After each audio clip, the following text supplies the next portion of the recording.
da Palavra de Deus que temos lido nesta noite, o Salmo de número 63. A palavra tem descido ao meu coração nesta tarde para uma reflexão.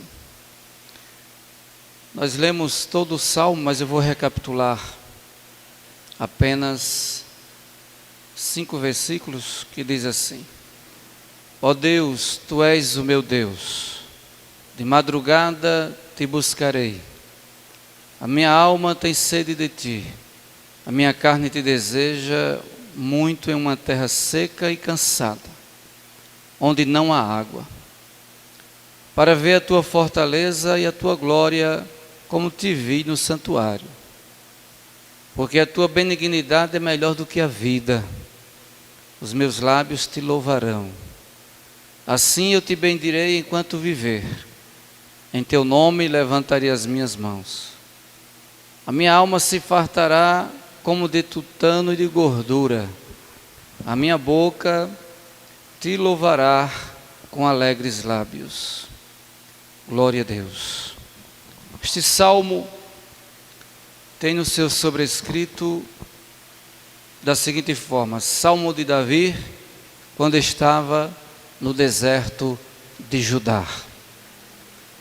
E os estudiosos da Bíblia afirmam que esse momento em que Davi compôs esse salmo foi exatamente o período em que ele sofria com a rebelião do seu filho Absalão, que tentava usurpar o seu trono. Esse relato bíblico está no segundo livro de Samuel, no capítulo 15. E só para termos uma ideia do tamanho do sofrimento de Davi, naquele momento, está escrito lá no segundo livro de Samuel, no capítulo 15, versículo 30, da seguinte forma: E subiu Davi pela subida das oliveiras, subindo e chorando, e com a cabeça coberta, e caminhava com seus pés descalços, e todo o povo que ia com ele cobriam cada um a sua cabeça, e subiam chorando sem cessar.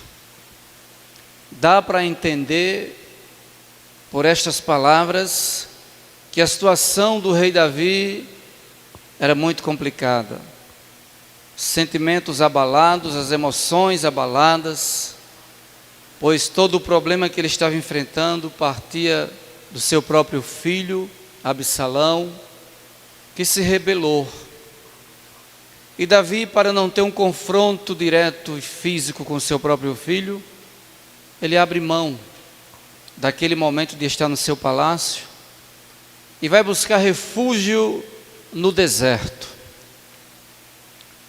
E nessa fuga de Davi, ele sai de uma forma muito humilhante, chorando, a cabeça coberta, os pés descalços. E o povo que acompanhava Davi também fazia a mesma coisa. E segundo o que está escrito aqui onde nós lemos, em 2 Samuel 15:30, eles choravam sem cessar. Mas apesar de todo esse sofrimento, apesar desse momento tão difícil, Davi consegue encontrar forças para não desanimar. Ele chora, como todo ser humano pode chorar na hora da angústia. Ele foge porque não queria o embate com seu filho, mas ele consegue ainda se alegrar no Senhor, mesmo estando no deserto. Mas ele consegue se alegrar no Senhor. E a prova disso é a composição do Salmo 63. Davi consegue cantar no deserto, sofrendo. Ali não havia santuário, ali não havia nenhum sacerdote para ministrar, mas Davi encontra forças para louvar o nome do Senhor, como eu já falei. E dessa experiência de Davi, vai surgir exemplos para cada um de nós, para quando estivermos em um deserto, quando estivermos em grandes adversidades. Neste salmo aparece algo que a gente percebe na vida de Davi durante toda a sua trajetória, que é o que está escrito nos versículos 1 e 2, versos 1 e 2 do Salmo 63. As palavras de Davi é da seguinte forma: ó Deus, Tu és o meu Deus, de madrugada te buscarei, a minha alma tem sede de Ti, a minha carne te deseja muito em uma terra seca e cansada, onde não há água. Terra seca e cansada, onde não há água, quer dizer, deserto. Ele está literalmente no deserto. Mas o que eu quero dizer é que o que se destaca em Davi é esse anseio pelo Deus que ele serve. Isso marcou a história de Davi no seu relacionamento com Deus. Em todos os momentos da vida de Davi, ele faz questão de dizer: a minha alma tem sede de Ti. E aqui ele complementa dizendo: a minha carne te deseja muito em uma terra seca e cansada, onde não há água. Davi sempre deixou claro que o seu maior anseio, o seu maior desejo, a sua maior necessidade não era material. Apesar de haver grandes necessidades materiais num deserto, necessidades físicas, falta de água, falta de comida, o sol é muito forte. Davi tinha todas as necessidades também, como qualquer ser humano. Mas o seu anseio maior era de ordem espiritual. Davi tinha certeza que se ele tivesse bem espiritualmente, ele venceria os problemas físicos. Se ele tivesse bem espiritualmente com Deus, não importava o que lhe faltava. Por isso que Davi é muito claro em deixar esse sentimento muito forte nas suas palavras. É só relembrar o que está no Salmo 42, que nós vamos dar reforço a isso que eu estou falando. No Salmo 42, que até já pregamos aqui em uma certa oportunidade, Davi diz: como o cervo brama pelas correntes das águas, assim suspira a minha alma por Ti, ó Deus. A minha alma tem sede de Deus, do Deus vivo. Isso aqui era uma constante na vida de Davi. Apesar de todas as outras coisas que ele precisava, mas ele colocava como necessidade essencial, de primeira ordem, o seu contato com Deus, a sua comunhão com Deus. Era como se Davi estivesse dizendo que poderia faltar tudo, poderia perder tudo, alguém poderia até lhe tirar do trono, como era a tentativa naquele instante. Absalão tentava usurpar o seu trono, mas ele dizia: mas a minha alma tem sede de Deus, do Deus vivo. Ainda estando nesse deserto, mas o meu desejo é estar bem com o Senhor. E ele consegue cantar no meio do deserto. Essa experiência de Davi vai nos lembrar de alguém que tem um exemplo maior com relação a essa necessidade espiritual em primeira ordem. E o exemplo maior que nós temos é o próprio Jesus. Quando lemos em João capítulo 4, e versículos 31 ao 34, nós vamos nos deparar com um momento em que os discípulos deixam Jesus ali em Samaria, na beira do tanque de Jacó, conversando com uma samaritana, e os discípulos entendem que havia uma prioridade para eles, era ir à cidade comprar alimentos.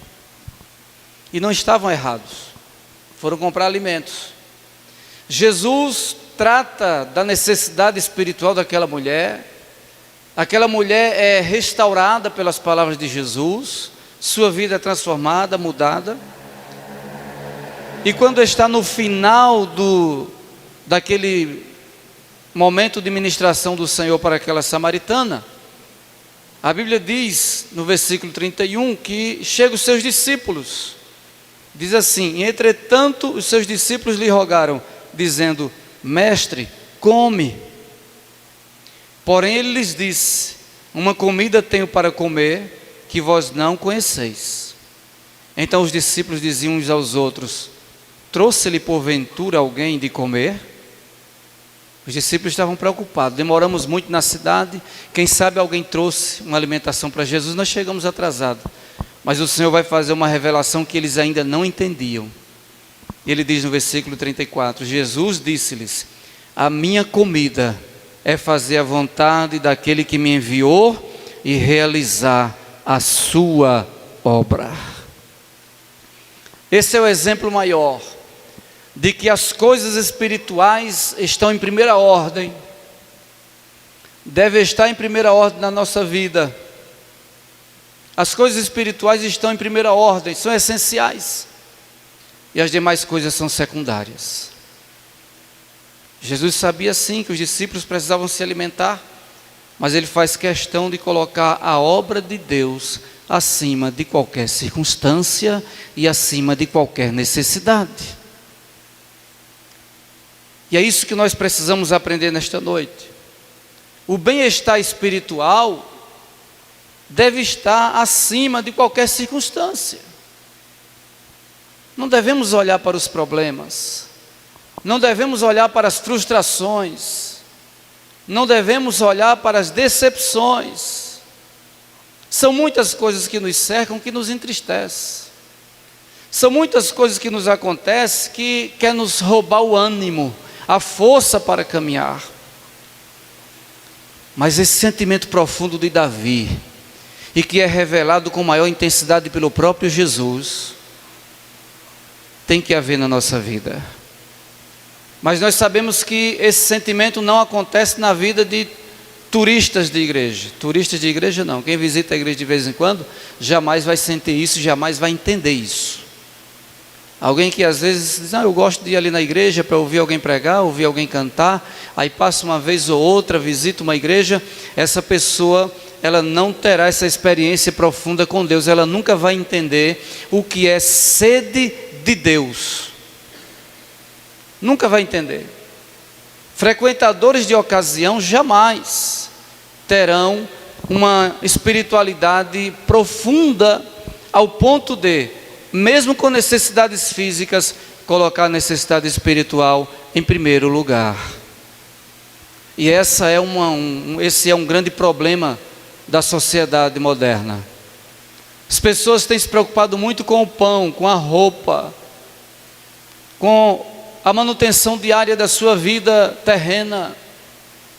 Tem colocado isso em primeira ordem, tem colocado isso como necessidade maior. E quando na verdade nós entendemos que a necessidade maior são as coisas espirituais. Davi era um homem comprometido com Deus. Quando a gente dá uma olhadinha para o Salmo 27, por exemplo, Salmo 27, verso 4, nós vamos encontrar um Salmo de Davi, onde ele vai dizer o seguinte, Salmo 27, verso 4: uma coisa pedi ao Senhor e buscarei, que possa morar na casa do Senhor todos os dias da minha vida, para contemplar a formosura do Senhor e aprender no seu templo. Aqui a gente percebe que Davi era um homem comprometido com Deus. Tantas coisas ele poderia pedir, tantas outras coisas ele poderia ter anseio de alcançar, mas ele vai orar, e ele faz questão de registrar isso. Eu pedi uma coisa a Deus. Essa é uma coisa que Davi registra, não é uma coisa comum, é uma coisa especial. Mas também não foi só pedir. Observe que ele diz: uma coisa é pedir ao Senhor e a buscarei. Não é suficiente pedir. Conheço muitas pessoas que estão dizendo: estou pedindo a Deus que Ele me traga um avivamento, estou pedindo a Deus que Ele mude a minha vida espiritual. Mas pedir e não buscar não vai mudar nada. Mas Davi mostra o seu compromisso com essa realidade, ele diz: uma coisa pedi ao Senhor e buscarei. Quer dizer, eu vou me esforçar para que isso aconteça. Eu vou me esforçar para que o Senhor me contemple com isso. E o que era que ele queria? Morar na casa do Senhor todos os dias da sua vida. Não é morar literalmente, mas é estar na casa do Senhor todos os dias da sua vida. Procurar a casa do Senhor para o adorar. E ele diz: eu vou para o templo para contemplar a formosura do Senhor. Somente no templo pode-se contemplar a formosura do Senhor. Lá fora ninguém consegue ver isso. Davi entendeu isso muito cedo na sua vida. E Davi começou a viver, mesmo sendo rei, mas ele era submisso a isso, ele era interessado, ele sabia que tinha necessidade, ao ponto de que quando você adianta um pouquinho, vai para o Salmo 84, e versos 1 e 2, você vai encontrar palavras do salmista, que vêm de corroborar com esse sentimento de Davi. No Salmo 84, o salmista vai dizer o seguinte: quão amáveis são os teus tabernáculos, Senhor dos exércitos. A minha alma está anelante e desfalece pelos átrios do Senhor. O meu coração e a minha carne clamam pelo Deus vivo. Interessante que esse Salmo 84 não é um salmo de Davi, mas o salmista tem o mesmo sentimento que teve Davi. E para você ter uma ideia, no verso 10 ele vai dizer: porque vale mais um dia nos teus átrios do que em outra parte 1000. Preferiria estar à porta da casa do meu Deus a habitar nas tendas da impiedade. O salmista está dizendo: se só me restar só o direito de ficar na porta, eu prefiro estar na porta do templo do que habitar numa grande mansão, em palácios, onde reina a impiedade. O salmista tem essa convicção. E essa convicção vem de uma constância de adoração. Não se aprende da noite para o dia. Não se aprende de agora, já, não. Quando você vê uma pessoa crente, firme na crise, louvando a Deus na crise, está sofrendo, mas está louvando, está sofrendo, mas está orando, está com muitos problemas, mas não larga Deus de forma nenhuma. Essa pessoa, ela é uma pessoa constante na adoração. E essa constância faz com que ela seja capaz de, na crise, continuar adorando. Porque se você não tiver o costume de adorar a Deus no tempo bom, imagine na crise. Imagine na dificuldade.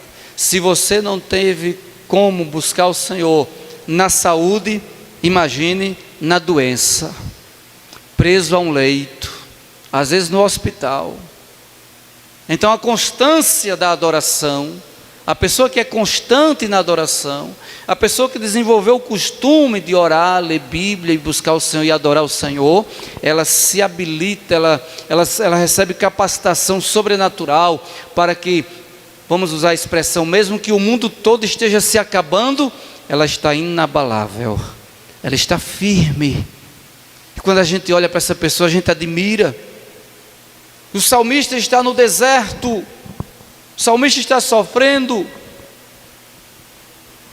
mas ele vai dizer aqui no Salmo 63, que deseja, a alma dele tem sede de Deus, a sua carne deseja muito o Senhor, como numa terra seca e cansada, numa água.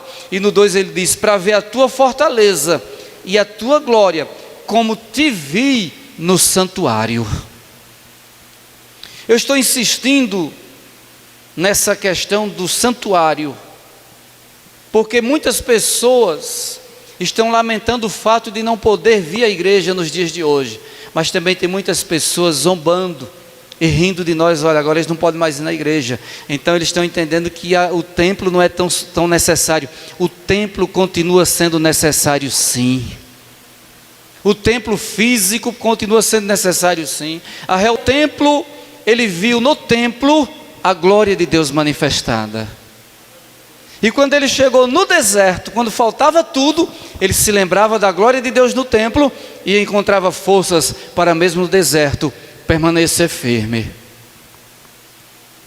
É preciso repensar isso. E aí, adiantando um pouco aqui no Salmo, nós vamos ver do verso 3 até o 5, Davi louvando a Deus. Ele vai dizer: porque a tua benignidade é melhor do que a vida, os meus lábios te louvarão. Assim eu te bendirei enquanto viver, em teu nome levantarei as minhas mãos. A minha alma se fartará como de tutano e de gordura, e a minha boca te louvará com alegres lábios. Davi está louvando a Deus agora nesse louvor. Nós precisamos tirar lições daqui. Naquele deserto, como eu já disse, não tinha santuário, não tinha sacerdote para ministrar, mas Davi não se intimida com nada daquilo, levanta as suas mãos no deserto. Escute isso. Davi consegue, no meio do sofrimento, levantar as suas mãos e louvar a Deus. Davi consegue adorar o Senhor no deserto, em vez de murmurar, como da forma que muitos de nós fazemos muitas vezes, em vez de reclamar, como nós muitas vezes é a nossa tendência. Davi dá um exemplo, levanta suas mãos em meio ao deserto e começa a adorar, exaltar o nome de Jesus. Mesmo estando faminto e sedento, faminto de comida literalmente falando, sedento de água literalmente falando, ele vai louvar ao Senhor. Davi se sente tão alimentado pelo louvor, que ele vai falar algo que eu queria chamar a sua atenção. Ele diz assim no verso 5: a minha alma se fartará como de tutano e de gordura. Em outras versões, de banha e de gordura. Davi, depois que ele louva no deserto, faltando tudo, ele se sente tão satisfeito, que ele vai usar essa expressão. E essa expressão naquela época dele era a comida mais fina, ou seja, para quem tinha posses. Gordura e banha não estava na mesa do pobre. Gordura e banha não estava na mesa das pessoas mais humildes, não. A gordura e a banha, ela estava na mesa da elite, das pessoas de posses, ricas. O que é que eu quero dizer com isso? Que quem louva com sinceridade, quem adora o Senhor com sinceridade, mesmo estando no deserto, pode se preparar, porque Deus vai lhe dar o melhor dessa terra. Deus vai prover o melhor dessa terra para você. Davi está relacionando aqui, nessas duas figuras de banha e gordura, o melhor da terra da sua época. E ele está dizendo para todos nós, que se nós fizermos a mesma coisa, o Senhor vai suprir a nossa vida com o melhor da terra. E eu não estou criando aqui fantasias, porque a Bíblia vai nos dizer através de Isaías. O profeta Isaías, usado por Deus no capítulo 1 do seu livro, e nos versículos 19 e 20, ele diz o seguinte: se quiserdes e ouvirdes, comereis o bem desta terra, ou seja, o melhor desta terra. Mas se recusardes e fordes rebeldes, sereis devorados à espada, porque a boca do Senhor o disse. Tem a condição se aqui, se você quiser. Se você ouvir ao Senhor, você vai comer o melhor dessa terra. O melhor da terra, o melhor de Deus, está reservado para os seus sinceros adoradores. Para aqueles que adoram o Senhor em espírito e em verdade. Para aqueles que não escolhem circunstâncias. Para aqueles que não apresentam desculpas. Antes dessa pandemia, eu vi muita gente dizer que não tinha tempo para vir à igreja, não tinha tempo para orar, não tinha tempo para ler a Bíblia o suficiente. Mas agora nós estamos numa quarentena alongada e as pessoas continuam sem tempo de orar. Não estão orando o suficiente, mesmo nessa quarentena. Continuam sem tempo para ler a Bíblia, estão sem tempo para ler a Bíblia. Encontraram outro entretenimento nessa quarentena. E o tempo já não é mais desculpa. Mas as pessoas se desviam com muita facilidade. E quem perde essa oportunidade está deixando de receber o melhor dessa terra, porque o Senhor tem promessa para nós.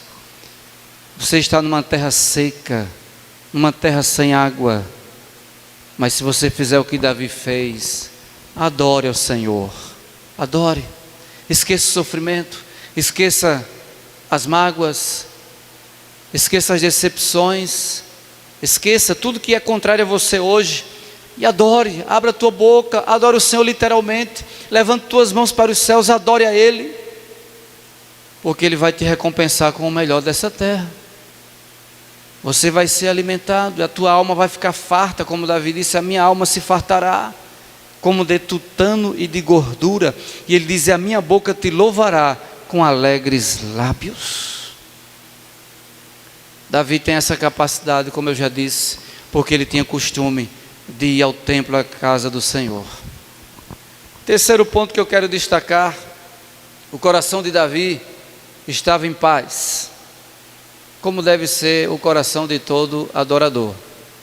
Nem sempre é assim, infelizmente, mas o adorador fiel, o seu coração está em paz, seja qual for o momento, seja qual for a circunstância que você esteja enfrentando. No Salmo 63, versos 6 a 8, diz assim: quando me lembrar de ti na minha cama, e meditar em ti nas vigílias da noite, porque tu tens sido o meu auxílio, jubiloso cantarei refugiado à sombra das tuas asas, a minha alma te segue de perto, e a tua destra me sustenta.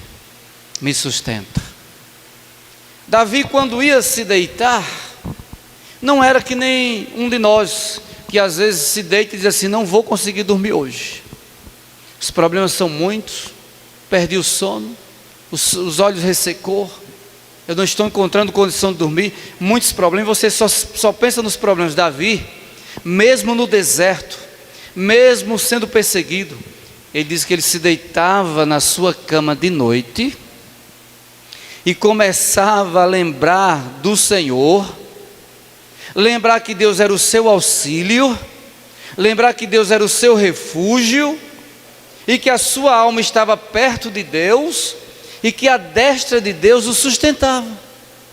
Isso fazia Davi dormir tranquilo, paz. A paz que você precisa no deserto está justamente nessa confiança. Esquecer os feitos do Senhor é a pior coisa que o homem pode fazer.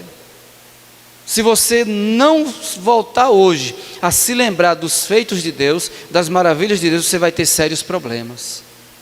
No Salmo 78, nós temos uma referência para ler, versículos 40 em diante, diz assim: quantas vezes o provocaram no deserto e o ofenderam na solidão, voltaram atrás e tentaram a Deus, e duvidaram do Santo de Israel, não se lembraram do poder da sua mão, nem do dia em que os livrou do adversário, como operou os seus sinais no Egito e as suas maravilhas no campo de Zoan.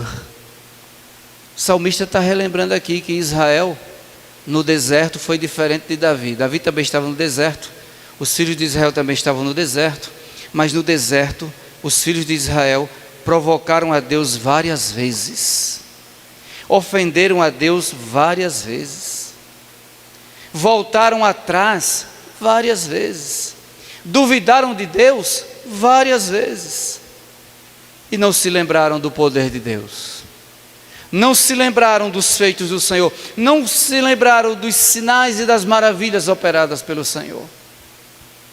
É um convite para nós nesta noite, no momento em que estivermos no deserto, é fundamental não esquecer dos feitos do Senhor.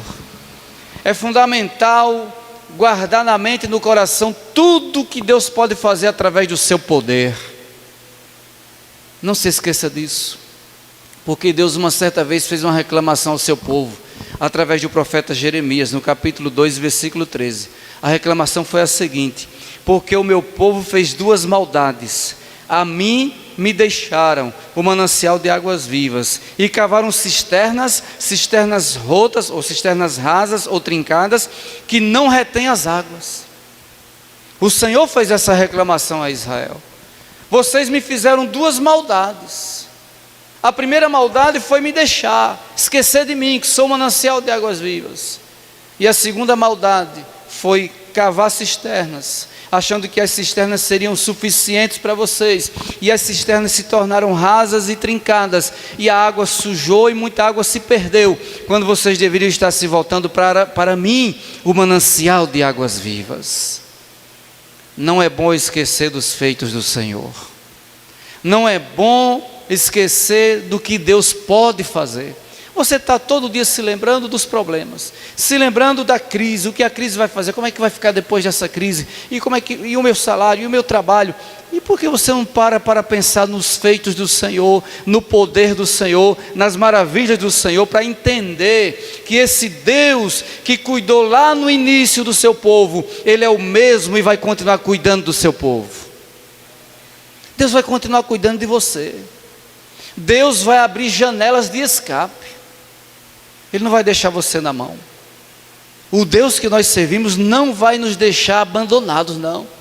Nós é que temos que ter cuidado para não abandonar Deus. Nós é que devemos ter cuidado nessa crise agora, para não se esquecer de Deus. Porque Deus jamais se esquece do seu povo. Deus jamais abandona a sua igreja em hipótese alguma. Deus se compromete em todo o tempo de guardar o seu povo, de abençoar o seu povo, e muitas vezes o povo é que se esquece de Deus.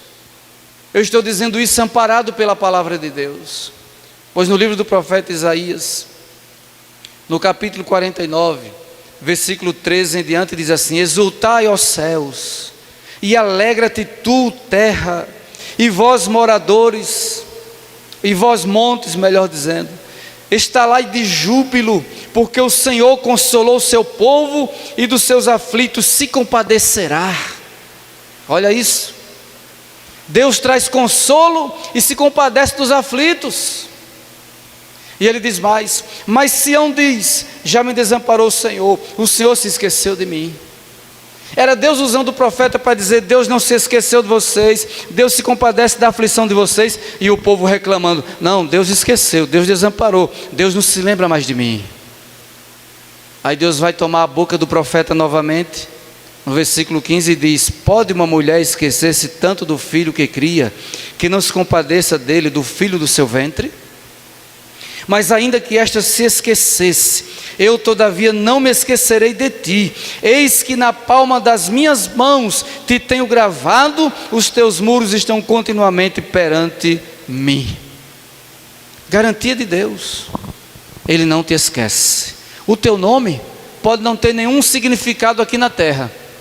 Você pode não ter nenhum status social. Você não aparece nas manchetes de jornais, você não aparece em nenhuma reunião importante, mas o teu nome está escrito nas palmas das mãos de Deus. Você está sendo lembrado por Ele todo o tempo. Então, com isso, eu quero te orientar a ter um sono tranquilo nesta noite. Vá dormir tranquilo, vá dormir em paz. Tira essa ansiedade, deixa Deus resolver, deixe Deus cuidar desse deserto seu. É Deus que vai cuidar desse deserto, Ele tem o melhor. Para caminharmos aqui para a conclusão dessa mensagem, algumas pessoas ignoram as palavras de Davi, quando ele vai escrever os versos 9, 10 e 11, desse Salmo 63, quando ele diz: mas aqueles que procuram a minha vida para destruírem, irão para as profundezas da terra, cairão a espada e serão uma ração para as raposas.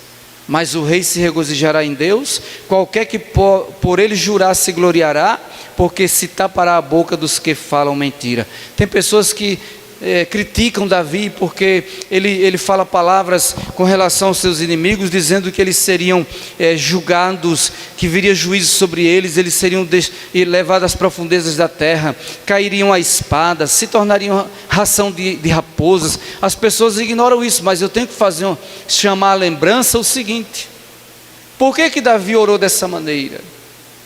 Porque na tentativa de matar Davi, os inimigos que se levantavam para matar Davi, não estavam apenas se levantando contra a vida de Davi, estava se levantando contra um projeto de Deus na vida de Davi. Porque se você prestar atenção, a vinda do Messias deve-se à descendência de Davi. Então, quando as pessoas se levantavam, inimigos se levantavam para atentar contra a vida de Davi, estavam automaticamente se fazendo inimigo de Deus, se constituíam inimigos de Deus. E todo aquele que se opõe à vida de uma pessoa, que Deus tem um projeto, pode ficar certo, você estará lutando contra Deus. Se você se levantar, ou qualquer pessoa lá fora, contra a vida de uma pessoa, que Deus tem um projeto na vida dela, você vai se encontrar lutando com Deus. E eu não estou aqui criando heresia. Eu gosto sempre de ler um versículo bíblico para amparar aquilo que eu estou dizendo. E eu quero convidar você a ler no livro do Êxodo, no capítulo 23, e versículo 20 em diante, para poder dar respaldo a isso que eu estou falando. Êxodo 23, versículo 20 em diante, diz assim: eis que eu envio um anjo diante de ti, para que te guarde neste caminho, e te leve ao lugar que te tenho aparelhado. Guarda-te diante dele, e ouve a sua voz, e não o provoques a ira, porque não perdoará a vossa rebelião, porque o meu nome está nele. Agora escute isso: mas se diligentemente ouvirdes a sua voz, e fizerdes tudo o que eu disser, então serei inimigo dos teus inimigos, e adversário dos teus adversários. Você não precisa se preocupar. Ah, tem gente me perseguindo, ah, tem gente querendo o meu mal, ah, tem gente que me atrapalha. Não se preocupe com isso não. Existe uma promessa de Deus sobre a sua vida. Existe um projeto divino com a tua vida. Então essas pessoas que se levantam contra a tua vida, elas automaticamente estão se levantando contra Deus. Aí o Senhor diz: serei inimigo dos teus inimigos e adversário dos teus adversários. O Senhor se coloca entre mim e o meu inimigo, entre mim e o meu adversário. O Senhor se coloca entre você e o seu inimigo, entre você e o seu adversário. Você não precisa perder noite de sono por causa disso. Faça como Davi. Lá em Jerusalém, Absalão estava com toda a rebelião, gente preparada, um exército que ele levantou para tomar o trono de Davi. Mas Davi tinha convicção, sabe do quê? Quem colocou a coroa na minha cabeça foi Deus. Se ele tirar, amém. Agora, homem não consegue tirar da cabeça de Davi a coroa que foi colocada por Deus. Ninguém consegue tirar a unção de Deus que está na sua vida. Ninguém conseguirá roubar a bênção de Deus da tua vida. Ninguém conseguirá deter o projeto de Deus na tua vida. Guarde isso no seu coração. O Senhor se faz inimigo dos teus inimigos e adversário dos teus adversários. Então Davi tinha consciência: eu tive que deixar Jerusalém, eu tive que deixar o trono, porque eu não queria confronto com meu filho Absalão. Eu estou aqui no deserto, descalço, cabeça coberta, chorando, angustiado, mas Deus, Ele vai se levantar contra os meus inimigos e contra os meus adversários. Então eu quero concluir dizendo para você: não importa a luta, não importa o deserto, não importa o tipo de inimigos que se levantou, basta você ouvir a voz do Senhor, ouvir a voz do Senhor, louvar o nome do Senhor, e Deus tomará a frente dessa batalha. Deus estará à frente dessa batalha. E para finalizar, eu quero ler ainda o Salmo 60 e o verso 12, para ficar gravado na sua mente e no seu coração, quando diz assim: em Deus faremos proezas, porque Ele é quem pisará os nossos inimigos. Glória a Deus. Não é papel meu, não é papel seu se levantar para tomar vingança. Não, fica sentado, fica parado. Nessa peleja não tereis que pelejar, é do Senhor. Espera. Os teus inimigos são inimigos de Deus, os teus adversários são adversários de Deus. Deixa Ele tratar, e Deus vai fazer coisas extraordinárias na nossa vida, quando nós esperarmos que Ele lute as nossas guerras. Deixa o Senhor lutar a tua guerra, deixa o Senhor contemplar a tua tristeza e angústia, mas louve a Ele, porque no deserto que você está, Deus vai trazer resposta e você vai poder dormir em paz. Faça como Davi: a minha alma tem sede de ti, como em uma terra seca e sem água e cansada, mas eu quero contemplar a tua glória como eu vi no santuário. Nesta noite você precisa guardar isso no seu coração. Deus disse, e eu quero repetir esta palavra, disse para Moisés: eu serei inimigo dos teus inimigos e adversário dos teus adversários. Você não precisa levantar a mão para essa guerra, você só precisa cair de joelhos. Não levante a mão para guerrear, caia de joelhos e o Senhor vai guerrear por você. O Senhor vai ganhar essa peleja para você e você vai ter a oportunidade de exaltar o nome do Senhor. Mas o segredo é ouvir a voz de Deus atentamente. Faça tudo que o Senhor lhe mandar, em nome de Jesus. Nós teremos mais um louvor. Depois desse louvor com o irmão Luísio, nós voltaremos para fazer uma oração, encerrando esse culto de adoração a Deus, em nome de Jesus.